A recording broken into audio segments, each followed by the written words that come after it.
ఒక ఆశ తనలో కలిగింది. నేను ప్రార్థన చేస్తానంటే దేవుడిని ఆశ తీరుస్తానని ప్రతి క్షణం ప్రార్థన చేసాము.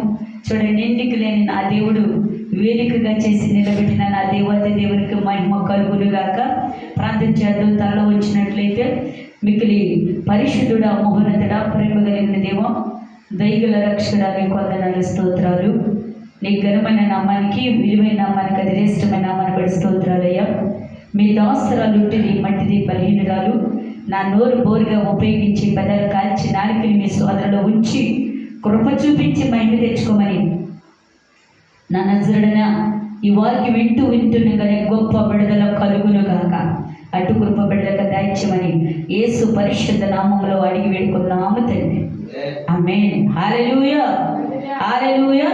మరి ఈరోజు చాలా సంతోషమైన మాట. మరి ప్రసాద్ తన ఫ్రెండు రవి వివాహం కాబట్టి నిజంగా బిడ్డకి 2 మార్లు సర్జరీ పడింది. ఆయనకి వివాహం అవ్వదని డాక్టర్లు సర్టిఫికెట్ ఇచ్చినా కానీ మరి ఈ మందిరానికి వచ్చిన తర్వాత నేను ప్రార్థన చేస్తే దేవుడు అన్నారు కదా, నీకు వివాహం జరిగింది, ఊహించలేని భార్య దేవుడు ఇస్తాడన్నప్పుడు నిజంగా వాళ్ళు ఊహించలేని భార్యని ఇచ్చారు. వారం రోజుల్లోనే పెళ్లి ఫిక్స్ అయిపోయింది. ఈరోజు ఆ పిల్లోడికి పెళ్లి జరుగుతుంది. దేవుని స్తోత్రం. అందరికంటే ముందు వచ్చి అయ్యగారు పాటలన్నీ మీరే పాడాలన్నారు శుక్రవారం పెట్టుకుని. ఎందుకంటే అది దేవునికి ప్రాధాన్యత నేను ఇవ్వాలి. దయచేసి మార్కు సువార్తల నుండి లక్ష్మికి వచ్చారు. మార్కు సువార్త 5వ అధ్యాయము మొదటి నుండి మన వాక్యాన్ని చదువుదారు. ప్రియ సహోదరి సహోదరుడా, పరిశుద్ధాత్మ దేవుడు మనతో మాట్లాడుచున్న మాట మార్కు సువార్త 5వ అధ్యాయము మొదటి నుండి చదువుదారు. చదవరా?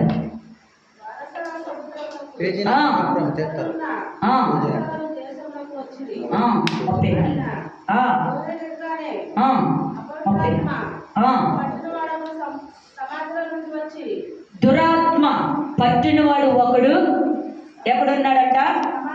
సమాధిలో ఉండి.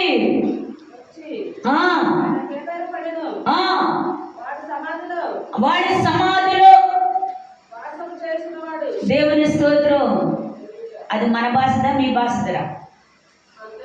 దేవుని స్తోత్రం. హల్లెలూయా. చాలానే ఒక దురాత్మ పట్టి వాడు రేత్రి పగలు సమాధిలో గాయపరుచుకుంటూ ఉండేవాడంట. హల్లెలూయా. దురాత్మల చేత పీడింపబడుతూ ఉండేవాడంట. వాడికి చాలానే దెయ్యములు పట్టిని. వాడు సమాధుల్లో ఉండేవాడు. రాత్రి పగలు గాయపరుచుకుంటూ వాడి సమాధిలో నిద్రిస్తూ ఉండేవాడంట. హల్లెలూయా. దురాత్మ పట్టినోడు ఎక్కడుంటాడండి? సమాధుల్లోనే ఎంచుకుంటాడంట. హల్లెలూయా. సమాధిలో రాత్రి పగలు తను గాయపరుచుకున్నాడంట. ఒంటి మీద వస్త్రాలు కూడా ఉండేవి కాదంట. హల్లెలూయా. ఒంటి మీద వస్త్రము కూడా ఉండేవి కాదంట. తను గాయపరుచుకు ఉంటుంటే ఆ దురాత్మ పట్టిన వాడికి సంఖ్యలు వేశారంట. దయచేసి నా మాట గమనించండి, తర్వాత మీరు వాక్యం తిరిగాను. ఎందుకంటే ఇది తీసి మాటలు మిస్ అయిపోతాం. నా వైపు చూడండి, తర్వాత మీరు నేను చెప్తానే దీన్ని చూసుకోవచ్చు. అవును కదా? ఇది కీర్తింపడలోకి. హల్లెలూయా. దీని మీద ఫోకస్ పెట్టి మీరు తీయలేరు అన్నమాట. తీసే వరకు ఇది వెళ్ళిపోతుంది ముందుకి. హల్లెలూయా. నా వైపు చూడు. చాలానే దురాత్మను పట్టినతను రేయి పగలు సమాధిలో నిద్రిస్తూ ఉన్నాడు. దేవుని స్తోత్రం. వాడి ఇంటికి రాలేదు, సమాధిలో నివాసం ఉంటున్నాడు. బట్టలు లేవు ఒంటి మీద. వాడి కాళ్ళకి చేతులకి పెద్ద పెద్ద గొలుసులతో బంధించి వదిలిపెట్టి వేసేది. హల్లెలూయా. కాళ్ళకి చేతులు పెద్ద పెద్ద గొలుసులు. మీకు తెలుసండి, మీరు కుక్క పిల్లలు కడతారు కదా, గొలుసులు అంటే తెలుసు కదా. వాటిని ఈ మనుషులకి కాళ్ళకి చేతులకి వేసి బంధిస్తే ఒంటి మీద కొంచెం నువ్వునిపోకంత తొడుము కూడా లేకపోయినా దిగంబరిగా సమాధిలో తన రాళ్ళతో గాయపరుచుకునేవాడంటే దెయ్యములు పట్టి. హల్లెలూయా, హల్లెలూయా.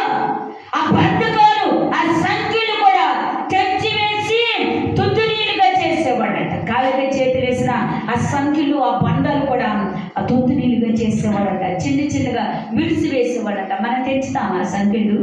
అసలు దాన్ని తెంచగలుగుతామా? హల్లెలూయా. వాటిని ఎలా తెంచేసి తూతునీలుగా చేసేవాడట. అప్పుడు అదే అద్దరులో నుండి యేసు ప్రభువుల వారు ఆ మార్గము నుండి, ఆ సమాధి మార్గము నుండి ప్రయాణం చేస్తూ ఉన్నాడట. హల్లెలూయా. ప్రయాణం చేస్తుంటే ఎక్కడో సమాధుల్లో గాయపరుచుకుని, ఇదిగో ఆ సమాధిలో పరిగెత్తుతున్న శానానే దెయ్యమని పట్టిన అతను పరిగెడుతూ ఏం చేశాడంటే, హల్లెలూయా, యేసు ప్రభువుల వారు ఆ మార్గాన వస్తున్నాడన్న సంగతి ఎవరికి తెలిసిందో తెలుసా? ప్రసాద్, ఎవరికి తెలిసింది? దెయ్యానికి తెలిసింది. దేవుని స్తోత్రం. హల్లెలూయా.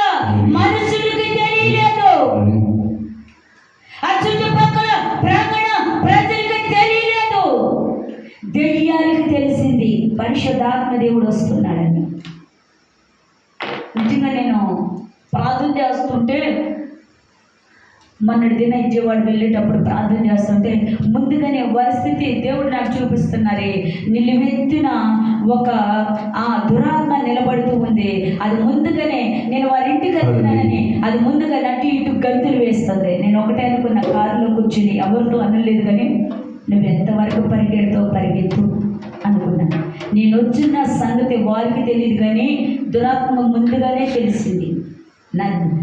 దైవజనురాలు ఈ ప్రాంగణానికి రాబోతుందని. దేవుని స్తోత్రం. హల్లెలూయా.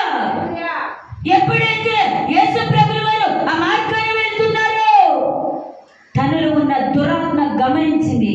పరుగున వచ్చింది. దావీదు కుమారుడా, నన్ను కరుణించు, ఈ మనుషుడి నుండి నన్ను ఎల్లకొట్టవద్దు అని బతుకులాడుతున్నాడు.